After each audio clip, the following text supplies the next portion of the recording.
I'm really happy to be here tonight. I find that my people are homeschooling moms, and so any chance I get to be with my girls, these are both my girls right here, Barbara and Koni, and I'm grateful to get together with you guys. I actually listened to a Tony Robbins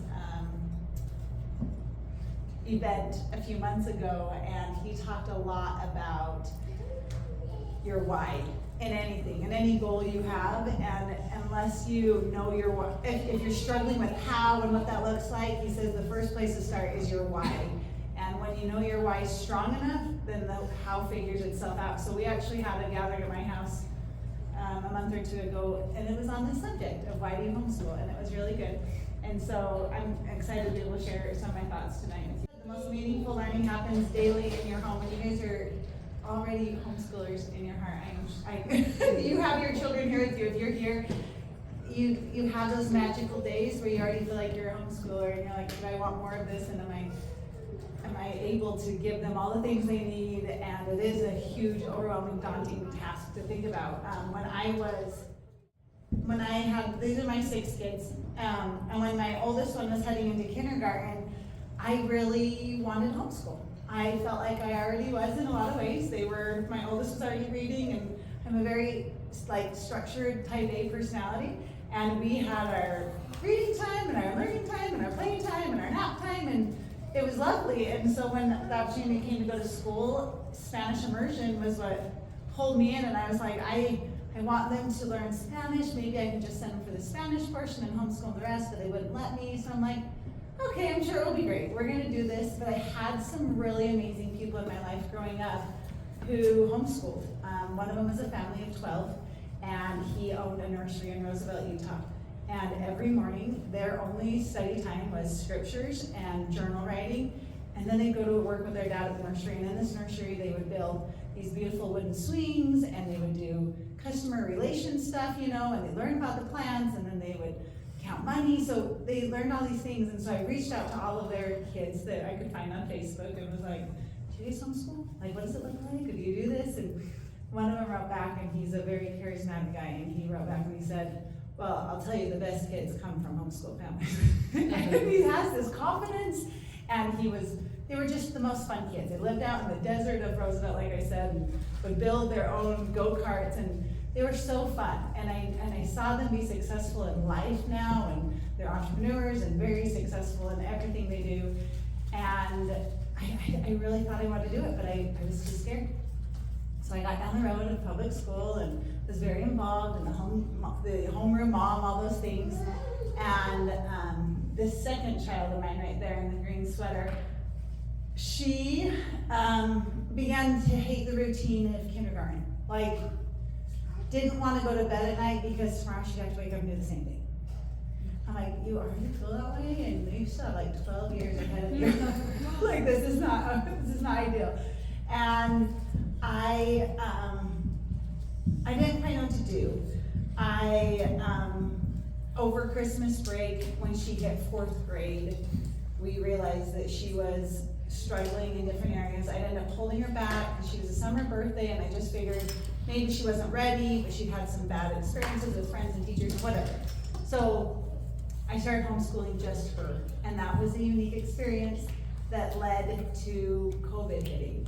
And then all my kids came home, and what I had to do online was so not fun that I thought, I'm just gonna do my own thing if this is what it's gonna look like. But as the time drew near, I got very cold feet and was terrified, and I found a dear friend that didn't even know me at the time that walked me over the threshold of homeschooling till 1 o'clock in the morning on the phone, as she told me all of the beautiful things that have happened in her home and to her from the rewards of homeschooling and the fulfillment she got as a mom.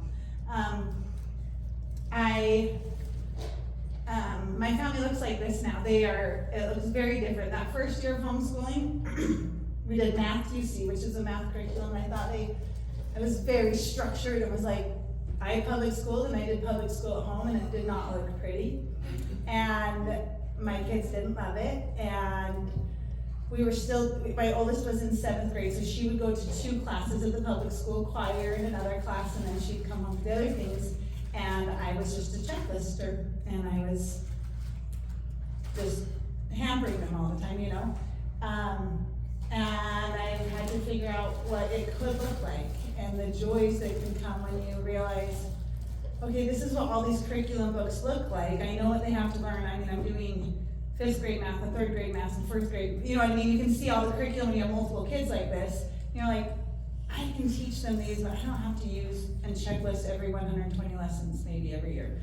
And so you start to let go of those things, and my homeschool today looks very different than what it did. And every year looks so different for our family. So my oldest actually is graduating this year, but she's been public schooling since 9th grade. My next one, she does like one homeschool class and the rest is public school. The next two, the next 4 are all full homeschool, but it's looked different every year. We do Fire Canyon here every Monday, my 2 oldest, and then Tuesday, my next 2 go to a private school called Veritas that Koni gets to teach at, and I teach a little math class at, and it just gets together once a week, and it's really rewarding to have your kids learn from other mentors that you got to handpick, not like the public school teacher that some years it was wonderful and your kids got challenged, and then another year it was rough and you didn't feel like they grew at all, you know? And so it's been, I love that I can choose the mentors that I'm choosing for my kids and in my life. And then we have a co-op that we get to do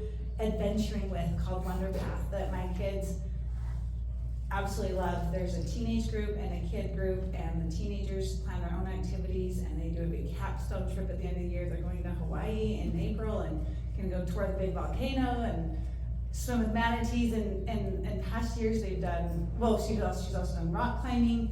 They did the Via Ferrata in Zion. You guys know what that is? It's like going down a sheer rock with like those staple things in the wall that you're harnessed to. Like these adventures they're having are things that I've always wanted with my kids, so I wouldn't be brave enough, but when you find the cool mentors and other families who want to do it too, amazing things happen. And so you find that you create and teach them what you love and you outsource the rest, right? So, okay, I'll go back to this a little bit. Where my mind is today, sometimes I wonder if I'm homeschooling still for selfish reasons, because I really find a lot of identity in it now, and I love it, and it does change me, and it makes me a better mom, but it also has definitely magnified every single weakness I have, because it will do that. But you grow, and you have to choose every day what your heart will be. Every year we revisit the idea of what, do you want to go to school, or do I want to keep homeschooling?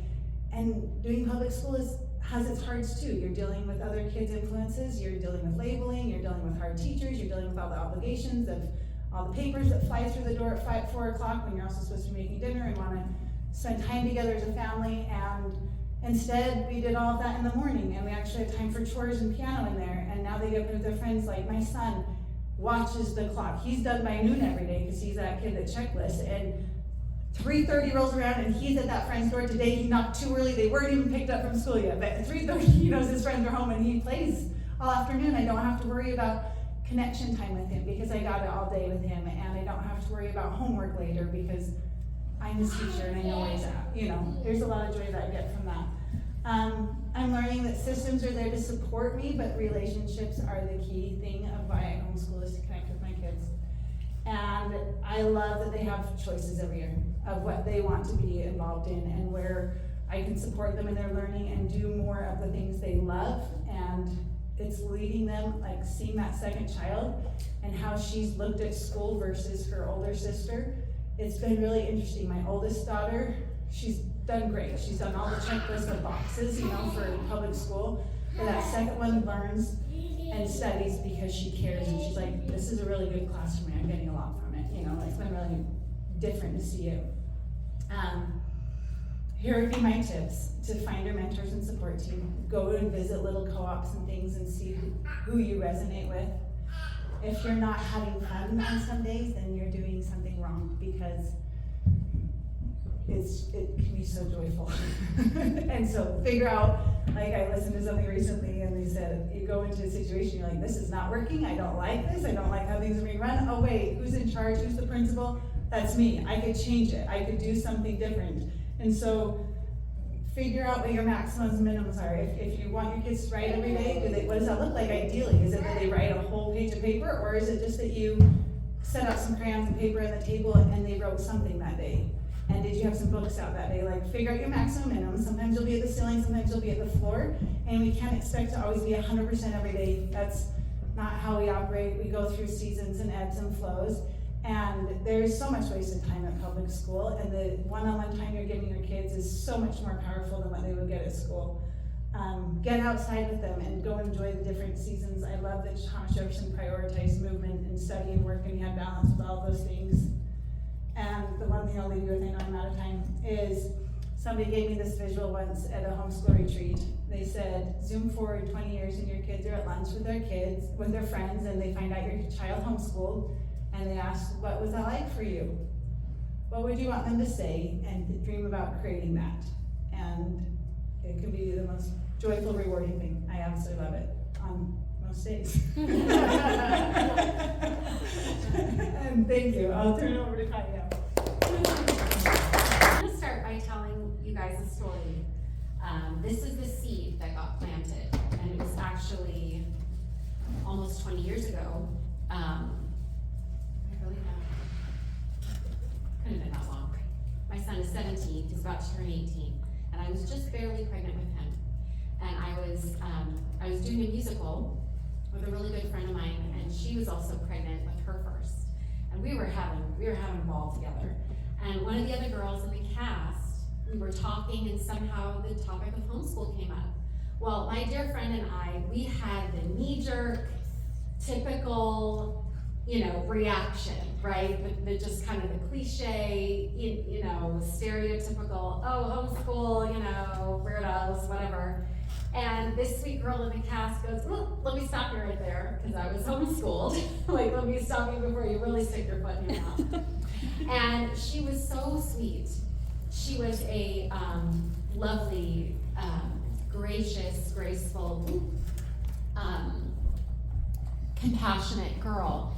And she was a wonderful teacher. And my friend and I were both just mortified that we had been, here we were really faced with our just silly prejudice that we didn't even know we had. Here's like propaganda or something coming out of our mouths. And she just talked to us about her experience and what it was like, and how her parents realized as their kids were in elementary school that their teachers were the most influential people in their child's lives. And they had this moment where they realized this, and they said, wait a minute, we want that. We want to be the most influential people in our children's lives. We're going to take that back. And so they brought their kids home for middle school. And my friend and I could really easily say, well, that sounds great. You didn't miss anything, trust us, You were probably spared a lot of terrible things. But we often revisited that day. We would talk about it and just be so embarrassed that we had done that, but so grateful that she was so kind and so gracious to talk to us the way that she did. Well, talk about planting a seed. We both ended up homeschooling, right? Those kids that we were growing right there at that moment, and it eventually, her journey, she ended up there much sooner than I did, but that's because I was a public school teacher. So my journey, my bridge to that, it took a little more doing. So,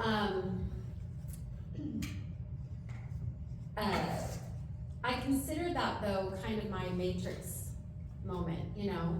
A key word was said, and Agent Smith came out, right? Just the automatic response. So I often go back to that, and talk about, having to become aware of critical thinking, right? Who told you that? Where did you get that idea from? And what is it based on? What evidence do you have to support these things that just come out of our mouths, right? So my journey began with COVID. My kids got sent, we all got sent home, and we're all Zooming in different rooms. But all of a sudden, as a family, we were all coming together. And whereas everyone else we knew was freaking out about it, and I can't stand my kids, and I'm pulling my hair out, and we're on the brink of divorce here. Somebody's got to get out of the house. And we were kind of like, we're loving this.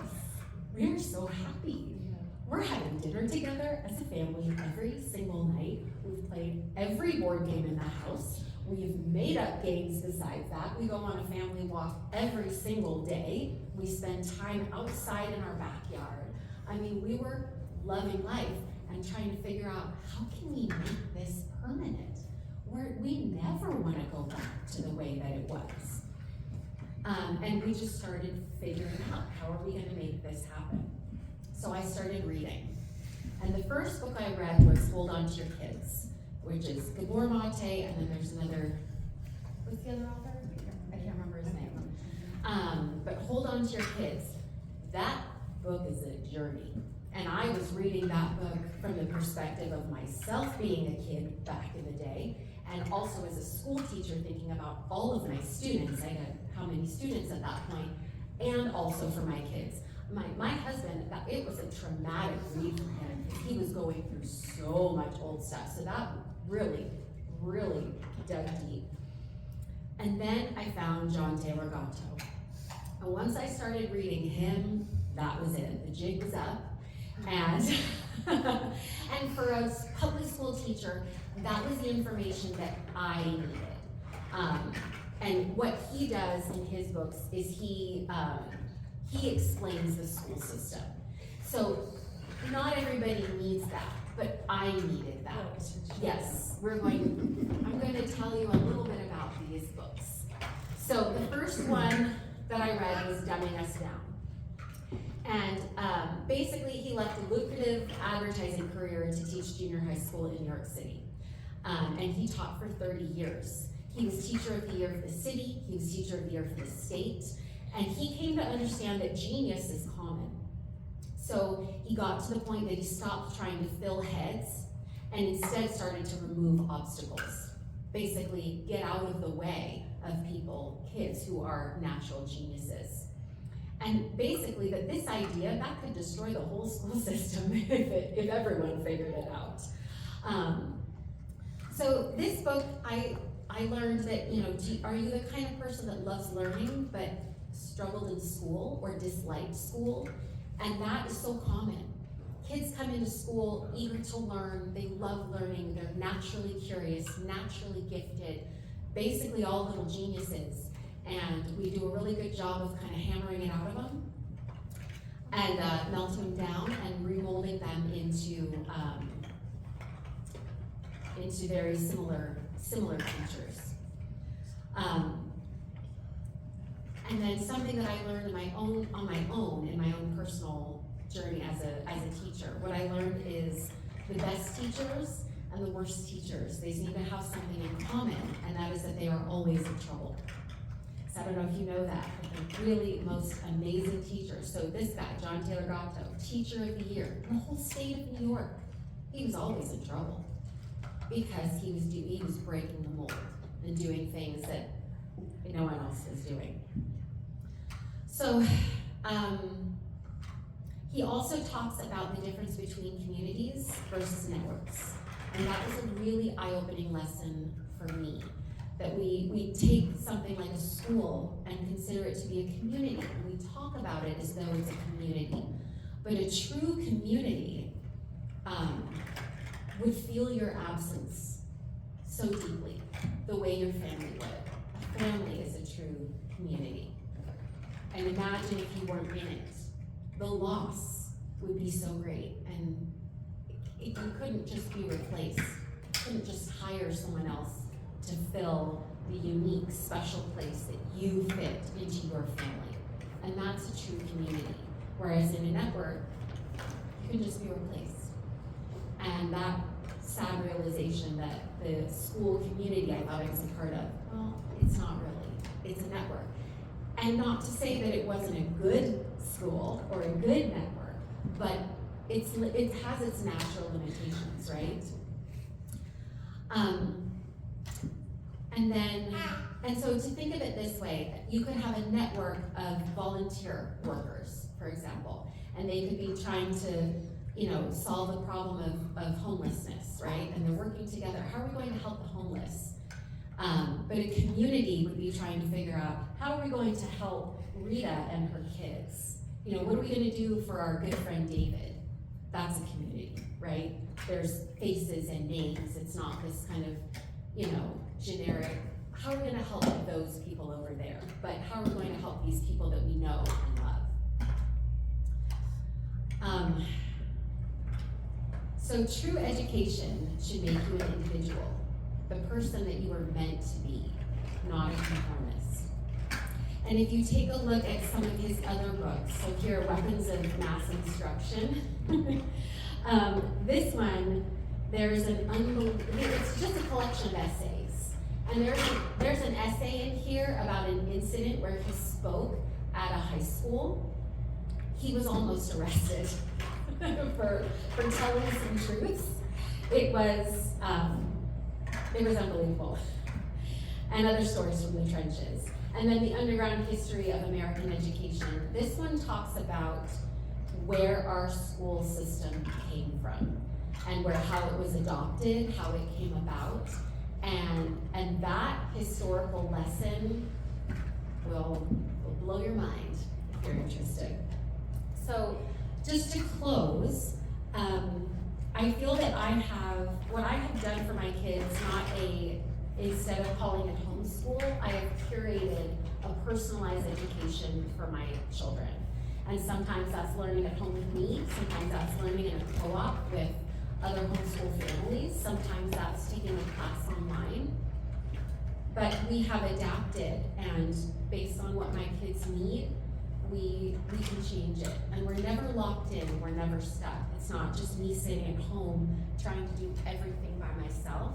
I have this amazing community, I would say, of people who light the way, who do it with me, are in the trenches with you, and anything in between.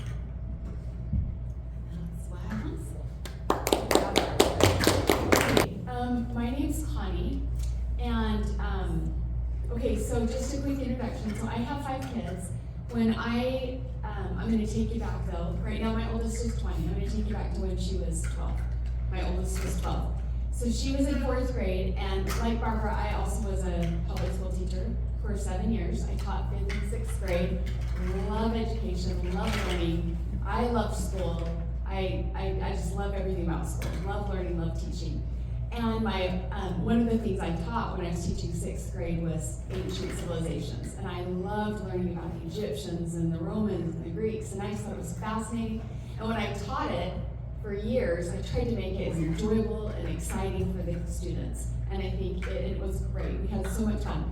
Well, one year my oldest was now in 6th grade, and she came home, and I always was like, well, what are you studying? What are you studying in history? And she would say, oh, we have to study the most boring thing. We're studying the Egyptians. And I was like, oh, that's the best. And she's like, no, it's so boring. And I was like, I cannot have my children thinking history is boring. Like, I was like, this cannot happen in my family.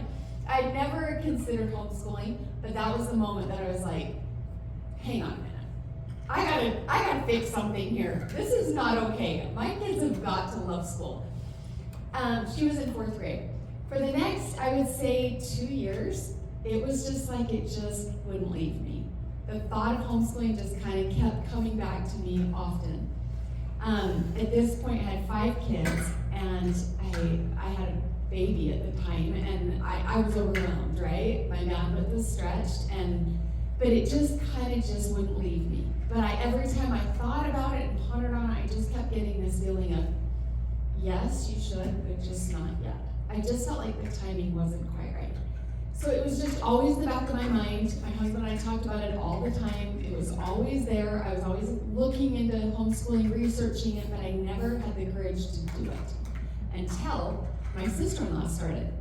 And she lived in Salt Lake at the time, in Instagram. She'd always post pictures of what they were doing in their homeschool. And I remember just looking at her post thinking, I want to do this.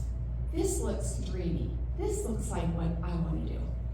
And yet I would call her, and I am a very thorough planner. Everything has a plan in my life. And so I'm not impulsive. I'm not one that could just jump in and start.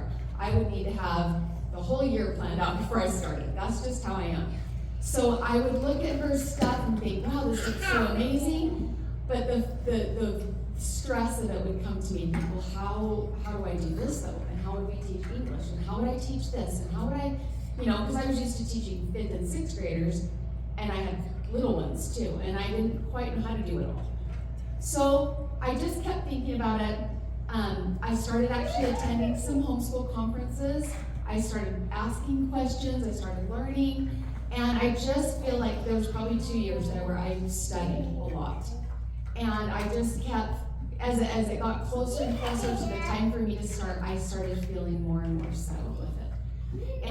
But I'm still very fearful. And I went to a homeschool, or I went to, there's some beautiful stories that I had, but I will just say, I feel like God led me to do this. And it got to the point where I just knew deep inside that this was the right thing for me to do.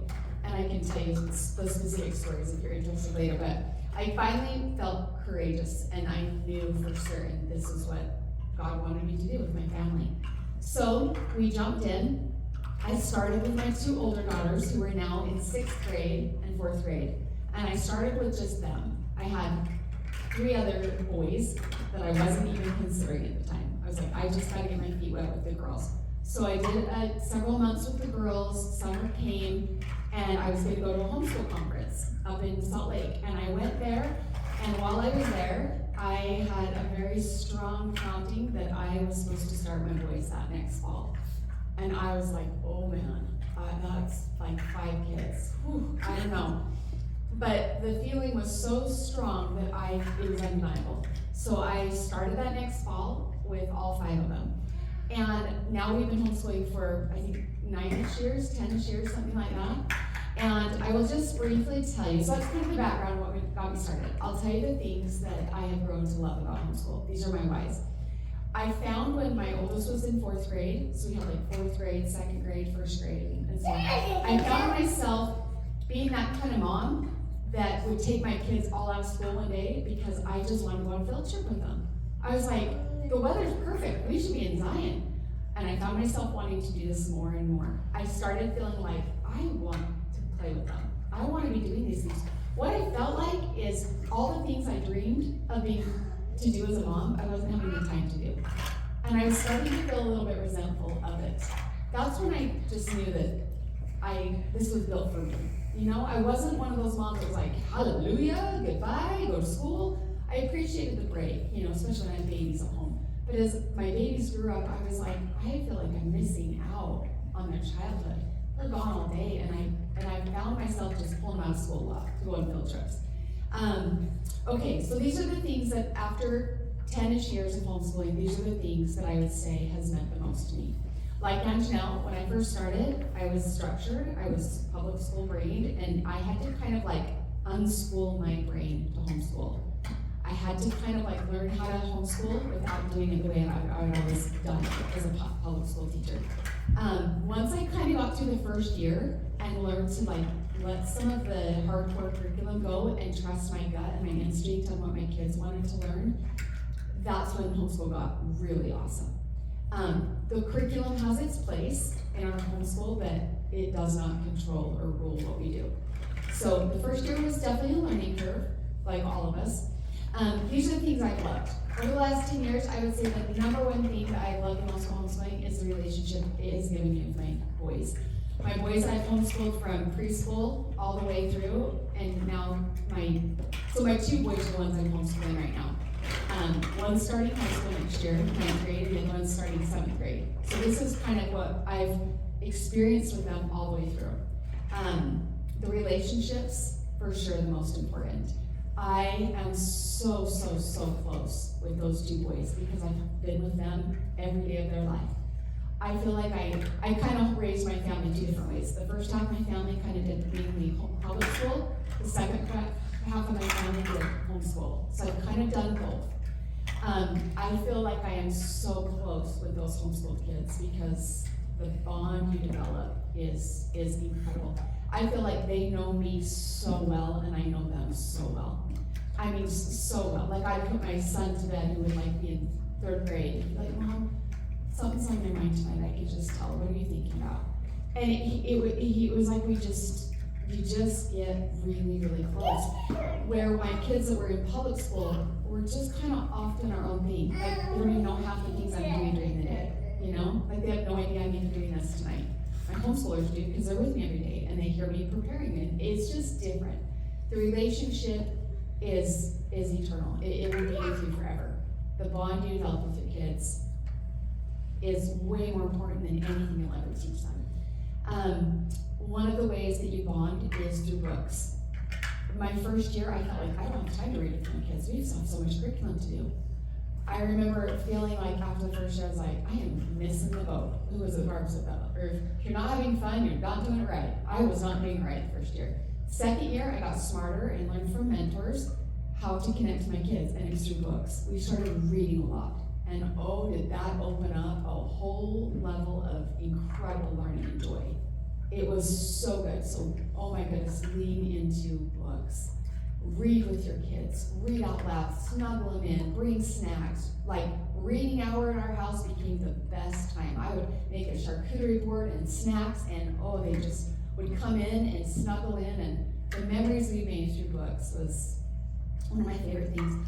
Field trips. Get groups of friends. Go do stuff. Get outside. Enjoy nature. That has been one of my favorite memories. Some of my favorite pictures of homeschooling definitely was the field trips and the activities and getting outside. One thing I love about homeschool is you get to decide what your kids are learning. I value that so much. I am passionate about American history, so my kids know American history. And we're going to DC this summer, and we're going to go see all the sites we've spent a whole year learning about. I love that you get to be in the driver's seat of that. One of my most important things that took me a couple of years to figure this out is, at first when I started, I was very much trying to get through the curriculum. As I got going, I realized that one of the best things I could do for my kids is read out of the scriptures with them. Every morning, that is what we do. For about half an hour, we all take turns reading, and I feel like it gives our day foundation. It gives our relationship foundation. It is so much more important. I can see that now, looking back 10 years. The character it's building in my boys, the discussions we've had through scriptures, has strengthened them more than any curriculum we've ever done. That's for me. Scriptures have been a huge bonus in our home. We found that my boys, because we have all this time during the day, my boys got really into Legos and audiobooks. I found that Audible is one of the best resources as a homeschool mom. I would download books on there, and they would play books and play Legos for hours. And they got through probably 200, 300 books doing that, of like classics that I chose, that I loved. You know, and Legos, we have this Lego room that's enormous, and they still love it because they would just listen to audiobooks and play Legos. Anyway, there's more I could say. I've got a couple more minutes. Okay. What else have I loved? Okay, I have found that, like we just had spring break, when we take a week off and we are off schedule, I feel a very big disconnect with my kids. What I found is in the summer, during spring breaks, like, keep up with some sort of routine. The routine, like one of you mentioned, having a routine. It doesn't have to be like crazy structured, but having a routine just keeps you connected. It really does. Well, that instills this lifelong learning, not public school learning, right? Yeah, exactly. I have loved, as my boys got older, when they were little, it was just me and them. Of course, we had co-ops and field trip groups, but all of their learning really came from me. When my boys hit about 12, one of my mentors said to me, you will notice when your kids hit about 12, their social needs will change. And they did. And that's when we started joining things like this, Fire Canyon. I teach at another private school called Veritas, and they need to get out of the house more. They need involvement. This particular year is the first year we've ever done this, but my boys do homeschool in the morning, so getting all of their core classes in the morning, and then in the afternoon, they're enrolled in their local public school, and they go up and have lunch, and they take a couple of elective classes.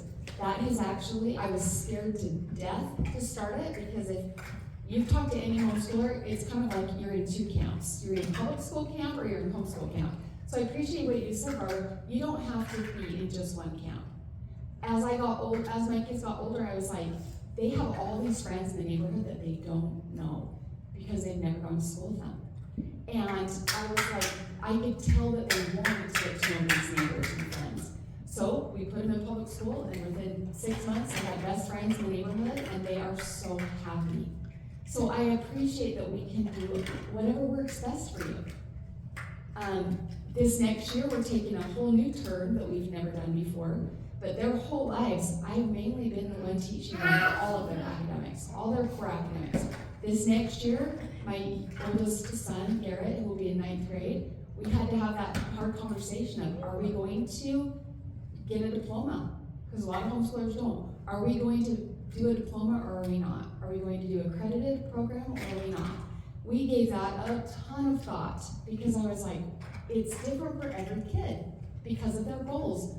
Based on Garrett, based on his goals, I really felt strongly that he needed to do accreditation and get a diploma. I didn't feel that about some of my other kids, but for Garrett, I do. So we've looked into other options, and that's what's so cool is you get to decide. I prayed a ton, I looked into options, and next year we're doing BYU online accredited program. And it's still going to allow them to do their core subjects in the morning and go up to the public school in the afternoon and take electives. And a BYU online will accept those credits from the public school and they will apply them to their degree. And they will still graduate with a diploma as seniors in high school. So that works for us. But if you talk to, here's what I've learned. There are as many ways to homeschool as there are moms that homeschool. Not one of us does the same thing. So if you try and lean on somebody and do it the way they do it, it won't work for you. Get ideas from tons of moms, learn and see what works best for other people, and then find your own rhythm of what works best for you. Because there's so many good ways to do it right. There's not one way to do it right or wrong, you know? Okay, I think I'm out of time. Yeah, I think I got through it all. That's all. Okay. So my kids were excited, and I thought that was the best feedback I could get. I had two, young, like preteen, basically the middle school age kids sitting at the breakfast, sitting at the table after breakfast, ready for the school day to start every day. And that was our first year where we were just us. And that was sort of our year to detox, from the public school, get rid of the concept of bells and assignments and find our flow together as a family. And just having them genuinely excited and wanting to learn and wanting to be there, that's the greatest feedback I could ever get. I heard a really sweet story, I think it was at your house. My mom was saying that there was a time when her kids wanted backpacks and they wanted lunch boxes like their friends, and they implemented this little routine where they got all their stuff packed and ready to go, and they left out the back door, and they went around and they came in the front door, and that was how they started their day. And I just thought it was the sweetest thing I'd ever heard. And kids are like that. Things like that sometimes really matter to them. They're in their sweet lives, and what's important to them, what matters to them might seem more trivial to us. But I think little things like that you can find that are really meaningful to your kids, especially at that age, what gets them excited and ready to start the day, looking forward to it, that's all the feedback we need. I think that comes, longer spans have to happen. When, for me, trusting the process was something that I was really nervous when my kids got to this high school age too, we're not doing the diploma, what will that look like? I went to college, I got the diploma, I don't know what it looks like if you don't. And now I'm that second child that I took the ACT, and that's all we're going to college with. So we don't have a diploma with all the boxes checked, we have our homeschool diploma. And today, I asked her, I said, this was before she was leaving to her golf tournament, she plays for the high school golf, so she has these great things, but it's those moments where she has confidence and I see her personality like just shine, and friends and mentors who you get to know who their mentors are, right? Koni was carpooling her to school, and her comments of just my daughter's character, right? Like, okay, something we're doing is working. That's really good. she's becoming who she's supposed to become, and right? Like that's what true education is. And I asked her, how was ACT today? She said, wasn't as bad as I thought it'd be. So we'll see how she did. But I love that your child, like, the biggest advice I ever got that I still am striving to get good at was interest-led learning and becoming a student of your child. So learning them so good. You already know that your kid loves hockey. He was never put in that mold of public school. My younger one that never did public school, it's easier for me to see that too, but my other ones, sometimes I feel like I have to feed that, right? I need to take them to a play to see if that looks fun to be in, or take them to a piano recital or something, right? You already know he already loves hockey, and there's a book, if you haven't read it, by Connor Boyack, who does the Tuttle Twins. Okay. A lot of those economic books, you know, in that cartoon. And he spoke at a homeschooler conference, and his son loved Angry Birds.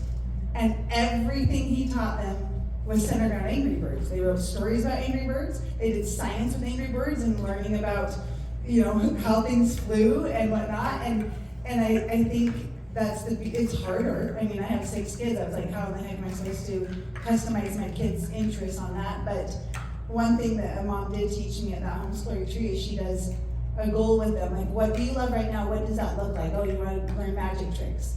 Okay, how long do you want to work on this goal? About a month, okay. So what will it look like when you've accomplished it? Like, what do you want to do to celebrate that? And he said, I want to do a magic show for my neighbors, like, and friends. And she's like, okay. So she finds 3 mentors. One of them could be you two. One could be like, one was a guy at this library, you know, whatever. And her time was to allow time in his day to do that freely. And then she's like, I can help by making an invite, and you can go past it, you know what I mean? And she helped to facilitate something he loved, but to really allow your kid to do what he loves and frame story, right? Like reading, writing, and math, that's the core, but if you can bring in their passions, that's a huge part of the why. Like Tim Tebow, who homeschooled, you know, he wanted more time to play football, and so that allowed him to pursue his passions. And if you're having to learn something to teach it to your kids, it's probably not that important, right? Like we hit that in 9th grade. My daughter was supposed to keep doing more math, and it was like, I've been watching all your homeschool stuff. You don't really believe this. I have to keep going. I'm like, okay, we cannot do anything with math, just do accounting math, right? So she did accounting that year, then she jumped back into math the next year and wanted to prep for the ACT. So, and she went in, and she was the kid who struggled through math, thought she hated it, had that mindset. And she was like, Mom, turn that math's not, again, a little bit of feedback, turn that math's not hard. Like they teach it and they do it, and it's not that hard. I'm like, so it should have been all along, but I'm glad we're there now. So I think it's just trusting the process, finding what they love, and finding ways to, like when I've created the routines, like we have a morning time, that you've heard of that from Sarah and Mackenzie. I think having something to start the day that you always do, and she does a rotation of beautiful art, beautiful music, beautiful literature, and that read aloud books. Nothing better than reading aloud to your kids. If you can get a list of really good books, I recommend Marlene Peterson's Sunshine series. Great place to start. And those lead you down rabbit holes that are so fun. And I think that's probably the most joyful. Yeah. To answer your question, I will give you one specific example. So I told you the first year we were kind of doing more like structured curriculum books. You know, we'd open up the language arts book, do the page, close it, open up the math book, do a page, close. And by about February of that year, I remember having this realization, homeschool isn't quite as fun as I thought it was going to be. It's not quite as special as I thought it was going to be.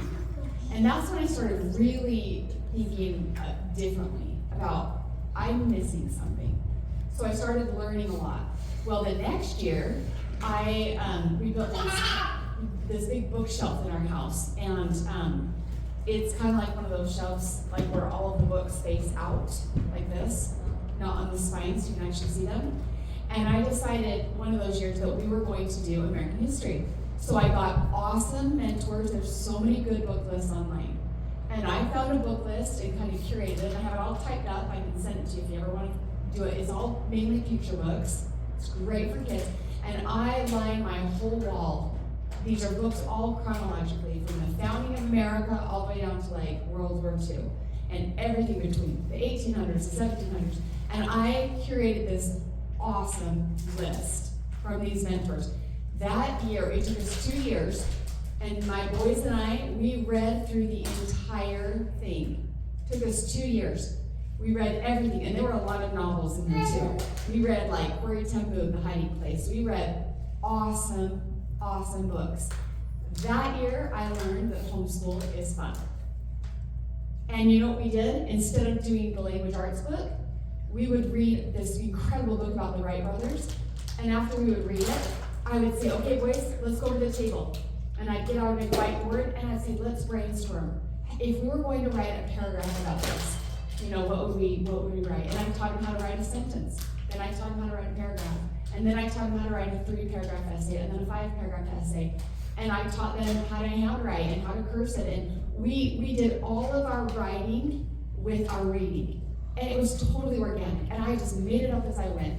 Now, granted, I have a background in teaching those levels, but it was so much more fun. And as we did it, they would write, and then I would teach them spelling. So we would just write based on whatever we were reading. And we would write these essays, and also save everything. Save the essays that they write, save the paragraphs that they write. And we also have a list where we write down every book they've ever read. You know, and we kept that as part of our record. Yeah, it's like, because you know what, this was another thing that was hard for me. My kids would come home on the last day of school, my older kids, and the first thing they want to do is throw away everything that was in their backpack. Everything. It meant nothing to them. It was all just worksheets and old notebooks. They didn't care, and I thought, this is a year of work and you care nothing about any of this. So what I did when we started homeschooling, this must be important. Yes, hang on. Hey.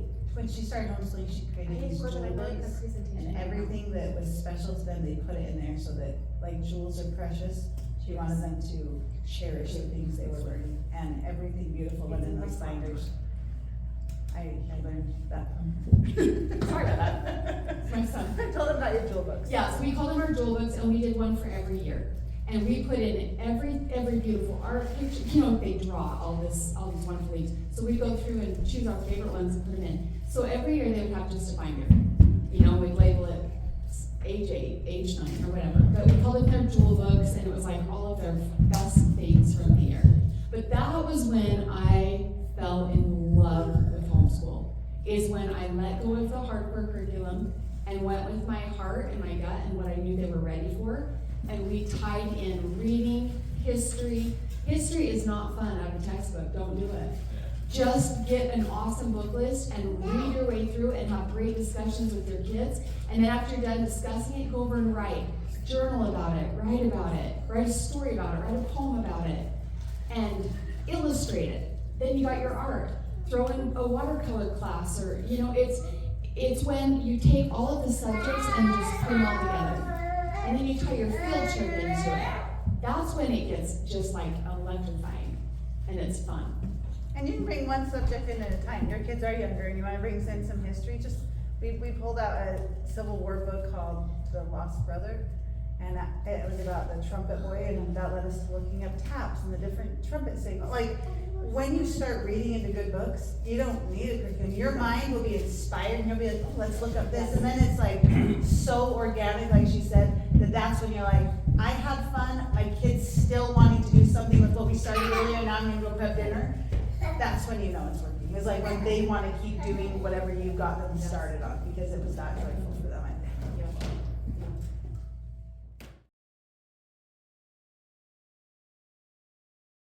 Kind of at the, like, 2 sources for you. okay. One is well-educated heart. Have you heard of that yet? No. Well-educated heart. Okay. I'm coining everything I know about homeschooling, I learned from Koni. You learn it all from each other.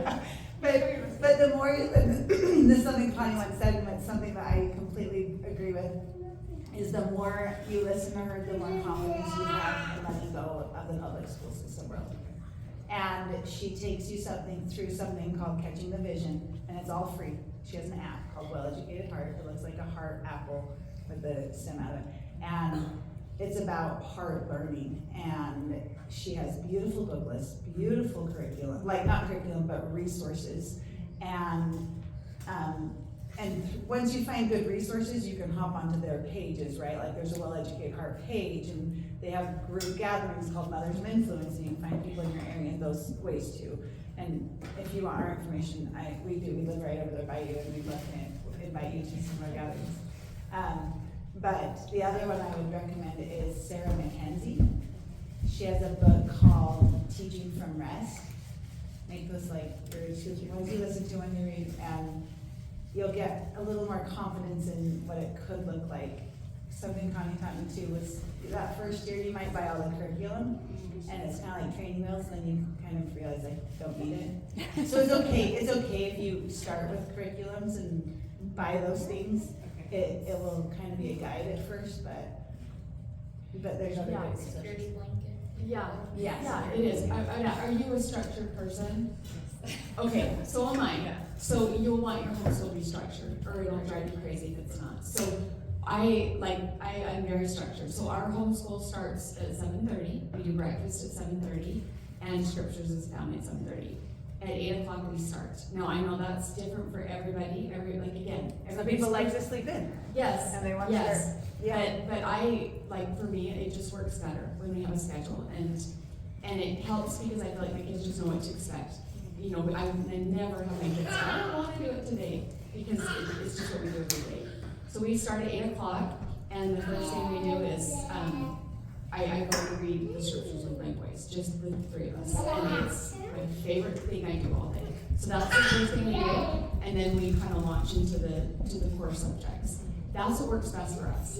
And then we all have like lunch at the same time. We have a patio out back. We love to make lunch and just sit out on the patio together.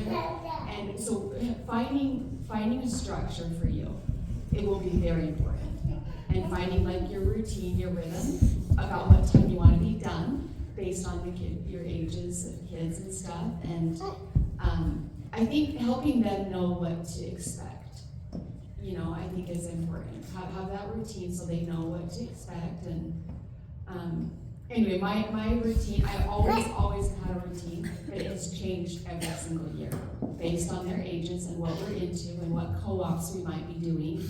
Like right now, anyway, does that make sense? But Koni also brings in just reading scriptures, that could bring in copy work, which is you just writing something maybe in cursive or whatever, a lesson you learn from that, and you want them to write it. So even if you did just scriptures, like that one homeschool family I was talking about, that was their reading and their writing and good character building and conversation. Like one thing I found out when I first started homeschooling, I made all the lists of they got to typing in history and science and geography, all these things, and home ec, which you think would be easy at home, but you're like, I have to make sure I teach sewing and some baking or whatever.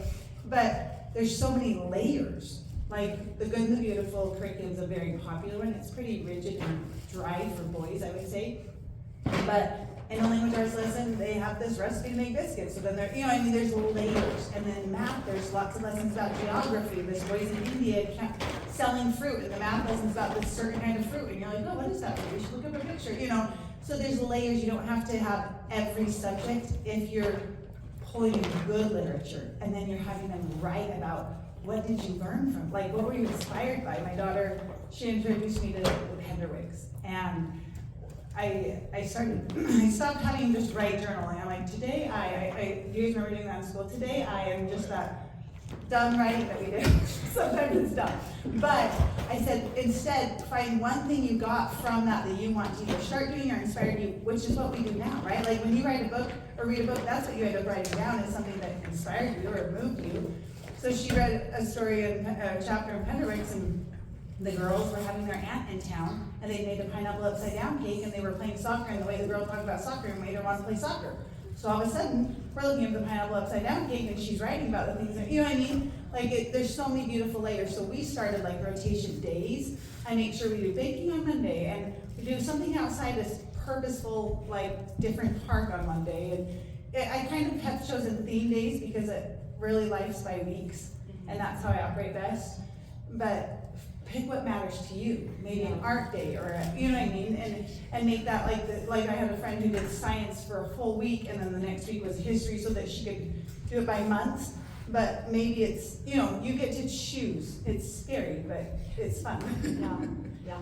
And with that, so I mentioned we did 2 years of American history. After those 2 years, I was like, hey, I'm ready to take a break from history. So then we did a whole year of science, and we just bounced from science. So we didn't do them both at the same time. So when you look at all the subjects you're supposed to cover, you don't have to do them all at the same time. Another thing that was really important. Do what interests them, right? Like if they love that, just start diving. Yes, like when my boys were like way into the dinosaurs, we did a whole paleontology unit, and they just thought that was the coolest thing ever. You know, so I kind of would lay out the science units and say, which one do you think you're most interested in? Anyway, the last thing I would say is, I really love to exercise. I love to go on jogs. And I found that my boys, that was like one of their favorite things we would do every day, is I would go for a jog around the neighborhood and then ride their bikes. And we turned into nature. We'd go and look at the blossoms on the trees and look at the bumblebees, and that has become one of my core favorite memories of homeschooling my boys, is all of the bike rides we went on. And then science is right there on your phone, right? You're looking up a video about bees or something. Like, the sources we have with our phones are so... Yeah, amazing. And just go down these rabbit holes with. Sorry, we can talk about I know, just shut us off. We're done. Do you guys have any other questions? And I just want to add something to that. If you're concerned at all about standards, curriculum, you know, what are they doing in public school? Or not necessarily public school, but any school. You know, what are they doing in the different grades? There's so much repeat and spiraling, like they do it again and then they go back to it again, which is just kind of a funny trait of American education, you know. That, oh, we should introduce it earlier, we should do it more and more and more. So if you do start to kind of dive into that, you'll see that there's a lot that you don't need to worry about. You can actually wait and introduce it later, and then hit it when they're emotionally ready for it, developmentally ready for it. And then, like for example, my son, I don't know why we didn't just take the training wheels off his bike. We just hadn't done it. You know, we were busy doing other things, and all of a sudden I was like, he's almost 8 years old. I just got it, and I just took the training wheels off real fast, and he just started riding his bike. And it was the easiest, you know, instead of trying really hard at like 3 or 4, you know, can we beat the neighbors on this, you know? It was just the easiest thing. It just was so natural. So, and you can approach things like that way. Like I remember we did this whole, you know, in 5th grade, it was American history. Well, then we did it all over again in 8th grade. And then we did it all over again in 11th grade. Did we really need to do it? You know, how much did I get out of it in 5th grade? There are a couple of things that I remembered, but did we have to keep doing it like that? No. And so if you take a look at those early, especially the elementary grades, if you look at 3rd grade and 5th grade standards, you'll be able to see everything that they might eventually do in elementary school and that they might need, and that's all you really have to look at. And just to add on that too, your social networks are huge. The homeschooling community, you will never find a person that doesn't want to help you with a question. That is my favorite thing about the homeschooling community. He wants to shut up. As is evidence. Really, like, if you have the question, chances are someone else has had the question before, or someone else has the question but is afraid to ask it.